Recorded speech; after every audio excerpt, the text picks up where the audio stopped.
পলো গ্রাউন্ড মাঠে সমাবেশে স্মরণকালের সর্বোচ্চ জনসমাগমের প্রস্তুতি নিচ্ছে আওয়ামী লীগ।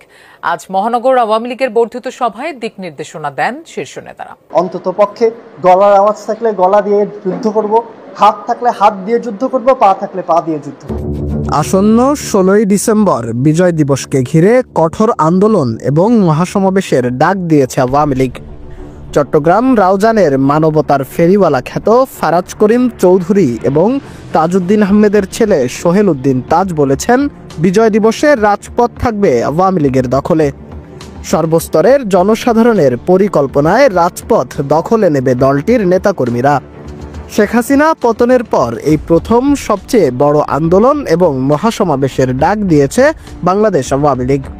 তবে এই আন্দোলনকে আরও শক্তিশালী করতে যুক্ত হচ্ছেন ফজলে করিম চৌধুরীর ছেলে ফারাজ করিম চৌধুরী এবং সোহেল উদ্দিন তাজ। এছাড়াও জানা যাচ্ছে 16ই ডিসেম্বর আওয়ামী লীগের পরিকল্পনা ব্যর্থ হলেও 20 জানুয়ারি নতুন এবং নিখুঁত পরিকল্পনা নিয়ে রাজপথে নামবে আওয়ামী লীগ।